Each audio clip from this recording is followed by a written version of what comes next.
Jemaat yang dikasihi Tuhan, marilah kita masuk dalam doa pelayanan firman Tuhan. Terima kasih Tuhan Yesus, di tengah-tengah jerih juang kami menjalani kehidupan hari demi hari, firman-Mu masih menyapa kami di sini dan saat ini. Kiranya kehadiran firman-Mu di tengah-tengah jemaat Tuhan GKJ Kaliwungu boleh membawa suatu sukacita tersendiri, boleh menjadi suatu kekuatan tersendiri, sehingga kehidupan jemaat Tuhan tidaklah oleng, sebab tangan Tuhan selalu memegang tangan kehidupan setiap umat-Mu. Berkati hamba-Mu yang Tuhan percaya untuk menyampaikan kebenaran firman-Mu, kiranya sungguh yang tersampaikan hanya kebenaran firman Tuhan, dan berkati setiap hati, setiap telinga yang mau mendengar dan merenungkan firman Tuhan, menerimanya dalam kehidupan mereka, kiranya itu boleh menjadi terang bagi hidup mereka.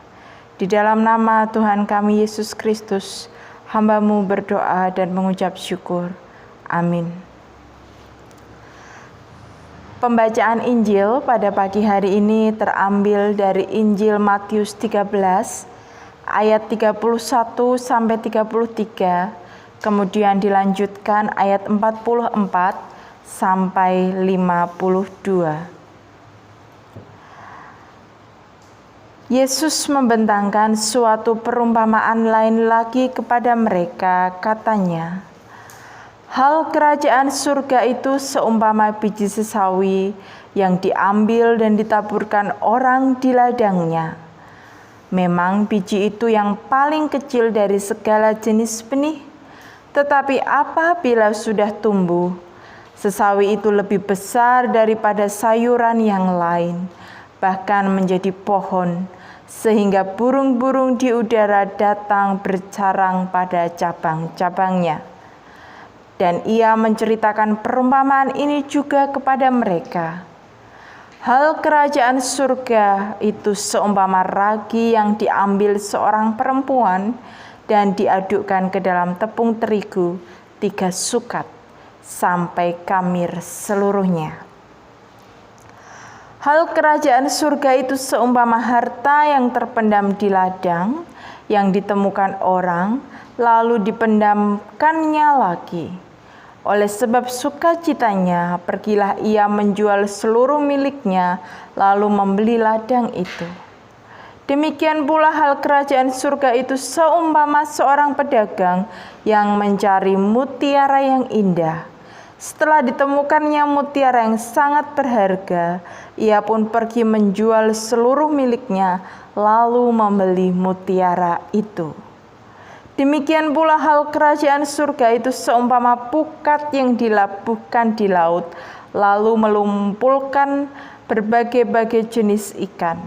Setelah penuh pukat itu pun diseret orang ke pantai, lalu duduklah mereka dan mengumpulkan ikan yang baik ke dalam pasu, dan ikan yang tidak baik mereka buang. Demikianlah juga pada akhir zaman, malaikat-malaikat akan datang memisahkan orang jahat dari orang benar, lalu mencampakkan orang jahat ke dalam dapur api.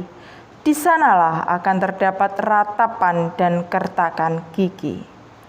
Mengertikah kamu semuanya itu? Mereka menjawab, "Ya, kami mengerti."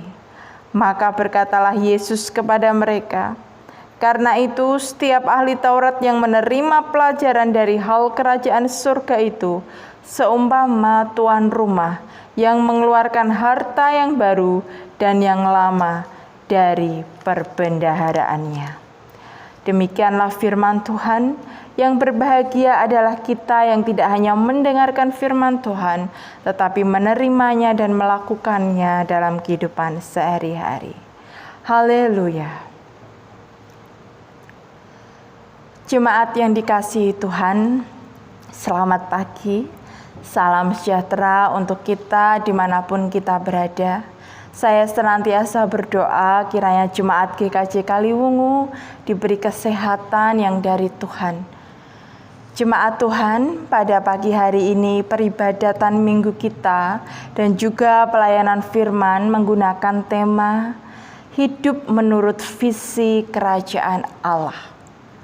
Kerajaan Allah atau yang oleh Injil Matius dikatakan sebagai kerajaan surga, bukan hanya berbicara tentang tempat yang akan datang, yang akan kita nantikan keberadaannya sebagai suatu tempat yang indah di mana kita bisa berkumpul bersama dengan Tuhan kita Yesus Kristus di rumah kediaman yang Tuhan sediakan bagi kita. Tetapi kerajaan surga juga berbicara tentang kehidupan yang ada di sini, di bumi ini dan saat ini. Sebagaimana yang Tuhan Yesus ajarkan di dalam doa Bapa kami yang sering kita dengarkan. Bapa kami yang di surga, datanglah kerajaan-Mu, jadilah kehendak-Mu di bumi seperti di surga. Kerajaan surga itu bisa datang di bumi sama seperti di surga. Injil Matius 13 terutama ayat 31 sampai 52 tadi menggambarkan bahwa kerajaan surga selain merupakan sebuah tempat, juga merupakan hal-hal yang bisa kita lakukan di dunia ini sebagaimana perumpamaan-perumpamaan yang Tuhan Yesus sampaikan tadi. Ada 3 buah perumpamaan yang Tuhan Yesus sampaikan. Yang pertama, perumpamaan tentang biji sesawi dan ragi. Biji sesawi adalah biji yang sangat kecil bijinya, paling kecil di antara segala biji tumbuhan yang ada di dunia ini. Saya sendiri tidak bisa membayangkan betapa kecilnya biji sesawi itu.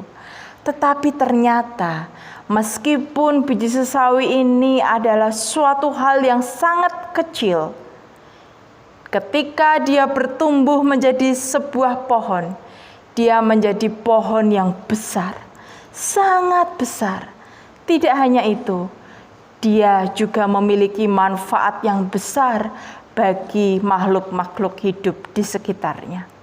Manusia bisa berteduh di bawahnya, bahkan burung-burung bisa membangun sarangnya, rumahnya di dahan-dahannya. Demikian juga dengan ragi. Saya yakin Bapak Ibu Saudara-saudari jemaat Tuhan tahu ketika kita membuat roti di dalam adonannya, kita tidak memerlukan banyak ragi. 1 kilogram tepung terigu hanya membutuhkan ragi sedikit sehingga bisa membuat adonan itu berkembang dan menjadi roti yang enak dan bisa dinikmati oleh semua orang. 2 perumpamaan ini ingin mengatakan bahwa kerajaan surga itu bisa dirasakan, diterima oleh setiap umat manusia ketika ada hal-hal kecil yang mau dilakukan oleh setiap orang percaya, di mana hal-hal kecil itu bisa membawa dampak yang besar bagi kehidupan orang-orang di sekitarnya. Tuhan Yesus juga memberikan teladan demikian di dalam sejarah pelayanannya di dunia ini. Ketika Tuhan Yesus hendak mewujudkan visi misi kerajaan Allah, menghadirkan keselamatan bagi dunia ini, Tuhan Yesus tidak memulainya dari hal-hal yang besar dan dari kota yang besar. Tetapi Tuhan Yesus memulainya dari Galilea, tempat yang kecil, dan dari hal-hal yang sederhana. Dia memberi orang yang haus minum, Dia memberi mereka makan dari apa yang ada padanya. Tuhan Yesus melakukan hal-hal kecil tetapi membawa dampak yang besar. Demikian juga kerajaan surga, situasi keadaan penuh dengan damai sejahtera, penuh dengan kebahagiaan hidup. itu bisa dirasakan tidak hanya nanti, tetapi juga saat ini ketika orang-orang percaya mau melakukan hal-hal kecil dalam hidup mereka. Perumpamaan yang kedua, Tuhan Yesus berbicara tentang harta terpendam dan mutiara yang berharga. Orang-orang Timur Tengah, terutama Palestina saat itu, mereka terbiasa menyimpan harta mereka di dalam tanah karena takut pencuri. Dan yang tahu harta itu di mana hanya orang yang memiliki harta dan menyimpannya. Sehingga bukan hal yang mustahil ketika kemudian orang yang menyimpannya itu suatu saat meninggal. Tidak ada satu orang pun yang tahu bahwa ternyata di dalam tanah itu ada harta yang terpendam. Sehingga jika suatu waktu ada orang-orang yang membersihkan tanah, kemudian mencangkulnya, dan dia menemukan harta karun, itu menjadi hal yang sangat luar biasa bagi orang yang menemukannya. Maka bagi orang yang menemukannya akan segera menjual segala harta miliknya untuk bisa membeli tanah yang berharta karun ini. Demikian pula dengan mutiara yang berharga. Mutiara pada saat itu dinilai harganya melalui besar atau kecil bentuknya. Jika ada seorang pedagang yang kemudian menemukan mutiara yang sangat besar, dia pasti akan berupaya membeli mutiara tersebut berapapun harganya, karena dia bisa menjualnya berkali-kali lipat lagi. Sehingga di sini, melalui kedua perumpamaan kembar ini, Tuhan Yesus ingin menyampaikan kerajaan surga berbicara tentang totalitas hidup. Ketika manusia, terutama orang percaya, sudah menerima kebenaran firman Tuhan, seharusnya mereka bersikap begitu sukacita terhadap firman Tuhan itu dan mau meninggalkan segala sesuatu dalam hidupnya demi mengutamakan firman Tuhan dalam hidupnya. Jika firman Tuhan menjadi yang terutama dalam hidup manusia, maka kerajaan surgawi itu tidak usah ditunggu nanti, tapi pasti bisa dirasakan di sini. Dan yang terakhir, perumpamaan tentang pukat. Kalau orang-orang zaman dulu tahu apa itu pukat, karena pada masa dulu pukat masih boleh digunakan untuk menangkap ikan. Tetapi sekarang tidak diperbolehkan lagi karena pukat dapat merusak ekosistem dari ikan-ikan di laut. Pukat sejenis jala yang disebarkan di laut, dan ketika dia disebarkan dan menjaring segala jenis ikan, baik ikan yang kecil, besar, maupun segala jenis ikan itu bisa masuk di dalamnya. Jadi tidak ada terkecuali, semuanya terjaring. Oleh karena itu nelayan biasanya sebelum akhirnya memisahkan dan hendak menjual ikan yang bagus, dia akan memilih mana ikan yang buruk dan tidak layak untuk dijual. Ikan yang buruk, kecil, kurus, belum saatnya besar, akan dibuang oleh nelayan. Sedangkan ikan yang bagus akan dimasukkan ke dalam pasu tempat ikan dan kemudian akan memiliki nilai jual yang tinggi. Melalui perumpamaan yang terakhir ini, Tuhan Yesus ingin berfirman, kerajaan surga juga berbicara tentang pemilihan, seleksi, penghakiman. Ketika kita mau merasakan damai surgawi dalam hidup kita sehari-hari, Kalau kita mau menerima hal-hal yang baik dari Allah, sebagaimana yang akan kita terima dalam kerajaan surgawinya nanti, maka hidup kita harus berupaya menjadi hidup yang baik, agar kemudian Allah memilih kita dari antara yang buruk dan menyatakan kita layak menerima kerajaan surga itu. Jemaat GKJ Kaliwungu yang dikasihi Tuhan, di tengah-tengah kehidupan kita yang penuh dengan segala ketidakpastian, kekacauan, bahkan kondisi ketakutan hidup yang kian tidak menentu, firman Tuhan hadir menyapa kita dan memberikan kita penghiburan, memberikan kita jaminan, bahkan jalan keluar untuk tetap mendapatkan damai sejahtera, sukacita surga di tengah-tengah kondisi yang buruk ini. Sukacita surgawi itu bisa kita rasakan saat ini. Bukan saya yang mengatakan, tetapi firman-Nya yang berkata, ketika kita mau melakukan ketiga hal ini, maka kerajaan surgawi sebagaimana di surga itu bisa kita rasakan di bumi. Yang pertama, upayakanlah kebaikan-kebaikan kecil dalam kehidupan kita sehari-hari. Jangan anggap remeh perbuatan-perbuatan baik kita yang kecil.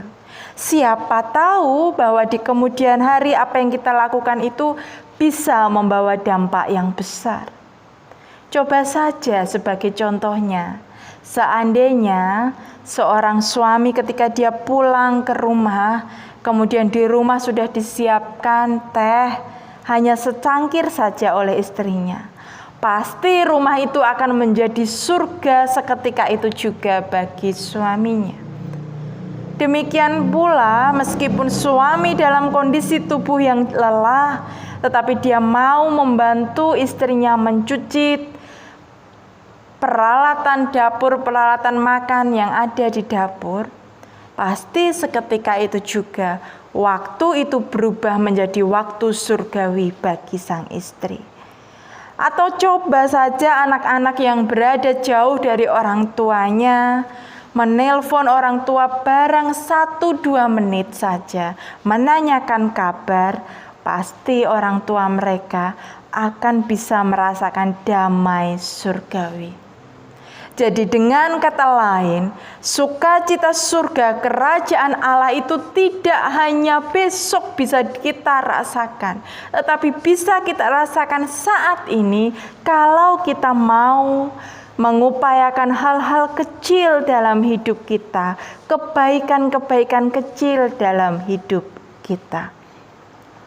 Dan yang kedua, jangan lupa bahwa kerajaan surgawi itu bisa kita terima kalau kita mengutamakan Tuhan Yesus dalam hidup kita. Pekerjaan memang penting, pelayanan memang penting, tetapi jauh lebih penting jika kita melakukan pekerjaan pelayanan itu hanya semata-mata untuk Tuhan kita Yesus Kristus. Selelah apapun kita satu harian berada di pabrik, selelah apapun kita satu harian berada di kantor, jika kita melakukannya untuk Tuhan Yesus, bukan untuk manusia, maka sukacita surgawi tidak akan pergi dari hidup kita. Dan yang terakhir, jika kita selama ini selalu berdoa kepada Tuhan, meminta hal yang baik dari Tuhan, tetapi kita tidak mengupayakan hidup kita berlaku baik di hadapan Tuhan, maka itu menurut saya kurang pas. Oleh karena itu, marilah upayakan hidup kita ini agar tetap baik setiap harinya, agar sinkron, cocok dengan apa yang kita doakan kepada Tuhan. Kita minta, Tuhan beri aku kesehatan, Tetapi jika kita tidak mau menjaga kesehatan kita, bukankah kesehatan itu menjadi hal yang mustahil bagi kita? Oleh karena itu, jika kita mau menerima rasa sukacita surgawi ada di bumi, ada di hidup kita, upayakanlah hidup kita ini baik, layak untuk menerima hal yang baik pula. Jemaat Tuhan, jalan keluar penghiburan dari Tuhan sudah kita terima pagi hari ini. Tinggal masalahnya, apakah kita mau melakukannya atau tidak.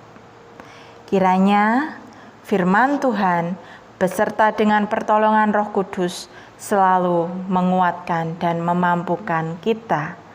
Tuhan Yesus memberkati. Kita akan masuk dalam saat teduh.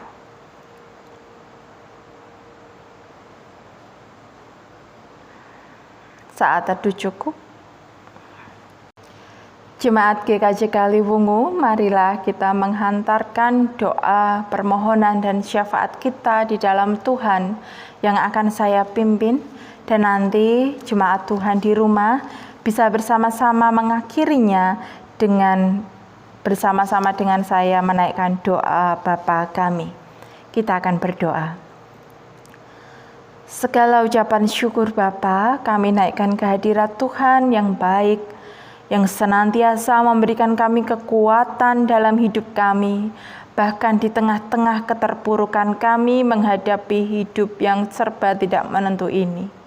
Tuhan telah memberikan kami jalan keluar, agar kami tetap merasakan sukacita surgawi, sekalipun dunia boleh mengatakan, dunia akhir-akhir ini seperti neraka. Tuhan, dunia boleh mengalami resesi kehidupan, tetapi biarlah kami tetap dapat merayakan resepsi-Mu karena Tuhan senantiasa memberikan jalan keluar dalam hidup kami. Biarlah kami memohon pertolongan Roh Kudus-Mu untuk Tuhan mampukan melakukan firman-Mu. Di tengah-tengah ucapan syukur kami atas kebenaran firman Tuhan yang telah kami terima, kami mohon pengampunan Tuhan atas dosa dan pelanggaran kami. Sebab begitu banyak dosa dan pelanggaran kami di hadapan Tuhan, sehingga tidak layaklah kami menaikkan permohonan ini. Tetapi karena begitu besar kasih Allah dalam kehidupan kami jemaat Tuhan, maka kami pagi hari ini Tuhan layakkan untuk memohon dengan segenap ketulusan hati, dengan lutut yang bertelut, berkat bagi kehidupan jemaat Tuhan GKJ Kaliwungu. Tuhan Yesus, berkatilah jemaat Tuhan GKJ Kaliwungu beserta dengan pergumulan hidup mereka pribadi lepas pribadi. Terutama kami berdoa bagi keluarga Bapak Supardi yang baru 1 minggu yang lalu mengalami keterpurukan, dukaan akibat ditinggalkan oleh orang yang terkasih untuk berpulang ke rumah Bapa. Kiranya keluarga senantiasa Tuhan kuatkan bahwa Bapak Supardi telah menerima jaminan surgawi, menerima kemuliaan Allah dalam kehidupannya. Terima kasih Tuhan Yesus, berkatilah Tuhan keluarga beliau, sehingga senantiasa Tuhan berikan pula kesehatan, kekuatan. Tetangga kanan kirinya juga Tuhan berkati, bahkan dalam proses kehidupan mereka selanjutnya. Kami mohon campur tangan Tuhan dalam hari-hari mereka, sehingga bolehlah kiranya kami memohon Tuhan mematahkan segala kutuk, segala hal-hal yang tidak baik yang boleh dunia ini katakan terjadi dalam hidup mereka. Dan sebaliknya biarlah pagi hari ini kami mohonkan berkat bagi kehidupan keluarga mereka, karena mereka adalah anak-anak kesayangan Tuhan. Kami juga berdoa bagi jemaat Tuhan GKJ Kaliwungu yang telah mencapai usia tua, anak-anak sekolah minggu. Kiranya di usia-usia rentan mereka ini, mereka boleh senantiasa Tuhan berkati. Tuhan lindungi dengan kuasa darah-Mu yang menjadi bilur-bilur penghiburan dan kesembuhan bagi setiap umat manusia yang percaya. Kami juga berdoa bagi mereka yang sakit, kiranya Tuhan memberkati mereka. Tuhan melindungi dan memberikan kesembuhan, bahkan jamahan melalui obat-obatan yang mereka konsumsi. Berkati keluarganya agar Tuhan berikan kekuatan jasmani dan rohani. Kami juga kembali teringat akan keluarga Ibu Girin. Tuhan berkati mereka dengan kekuatan, penghiburan setelah ditinggalkan oleh orang tua mereka. Kiranya kasih Allah juga melawat Ibu Narni, Bapak Pri dan juga keluarga besar lainnya, sehingga mereka tidak Tuhan tinggalkan sendirian. Tuhan Yesus yang baik, masih banyak pergumulan jemaat Tuhan GKJ Kaliwungu, termasuk dalam pekerjaan mereka, relasi mereka dengan keluarga, teman sekantor mereka, bahkan dengan tetangga kanan kiri mereka. Kiranya Tuhan Yesus berkenan memberkati. Kami juga berdoa Tuhan, untuk kecukupan kehidupan jemaat Tuhan. Tuhan Yesus kiranya berkenan menjamin dan Tuhan memberikan kesadaran kepada jemaat Tuhan GKJ Kaliwungu dimanapun mereka berada, agar senantiasa terlebih dahulu mengutamakan Tuhan dalam hidup mereka. Maka tingkap-tingkap langit-Mu akan terbuka bagi jemaat-Mu di mana saja. Terima kasih Bapa. Kami juga berdoa untuk majelis Tuhan, Jemaat GKJ Kaliwungu ini. Dimanapun mereka berada, biarlah Tuhan berikan kebijaksanaan untuk memutuskan hal-hal yang memang urgensi untuk harus kami putuskan akhir-akhir ini. Kiranya kasih Tuhan senantiasa menaungi mereka. Setiap komisi tim, kiranya Tuhan Yesus hadir di tengah-tengah kami dan mau berkarya. Kami juga berdoa bagi tetangga kanan kiri tempat di mana kami tinggal, bahkan tempat di mana gereja-Mu ini berada. Berkati gereja Tuhan GKJ Kaliwungu ini, lindungi dan jauhkan dari segala yang jahat, pastori kepunyaan Tuhan. Demikian pula dengan segala program-program yang gereja-Mu canangkan, kiranya ada campur tangan Tuhan di dalamnya. Terima kasih Bapak, kami berdoa bagi kesusahan seluruh warga kota Kabupaten Kendal, Semarang, dan juga Jawa Tengah, terlebih bangsa kami Indonesia ini. Terlebih di tengah-tengah pandemi ini, kiranya Tuhan Yesus tidak henti-hentinya kami memohon penghiburan, kekuatan, bahkan jalan keluar yang dari Tuhan melalui tangan-tangan yang telah Tuhan pilih untuk memberikan pengeluaran bagi hidup kami. Kami mohon Tuhan, berikanlah yang terbaik bagi umat-Mu yang senantiasa mau berseru-seru kepada Tuhan. Lindungilah kami dari segala yang jahat, mara bahaya, bahkan sakit penyakit. Bapa, seru doa kami ini terbatas, tetapi kami tahu kuasa-Mu tidak terbatas, mampu menjangkau kedalaman hati kami, bahkan setiap pergumulan hidup yang kami alami Tuhan tahu. Sehingga izinkanlah kami menaikkannya di dalam nama Tuhan kami Yesus Kristus yang senantiasa setia mendampingi perjalanan hidup kami melalui pengajaran yang Tuhan berikan, salah satunya melalui doa Bapa kami. Bapa kami yang di surga, dikuduskanlah nama-Mu, datanglah kerajaan-Mu, jadilah kehendak-Mu di bumi seperti di surga. Berikanlah kami pada hari ini makanan kami yang secukupnya, dan ampunilah kami akan kesalahan kami, seperti kami juga mengampuni orang yang bersalah kepada kami. Dan janganlah membawa kami ke dalam pencobaan, tetapi lepaskanlah kami daripada yang jahat, karena Engkaulah yang mempunyai kerajaan, dan kuasa, dan kemuliaan, sampai selama-lamanya. Amin.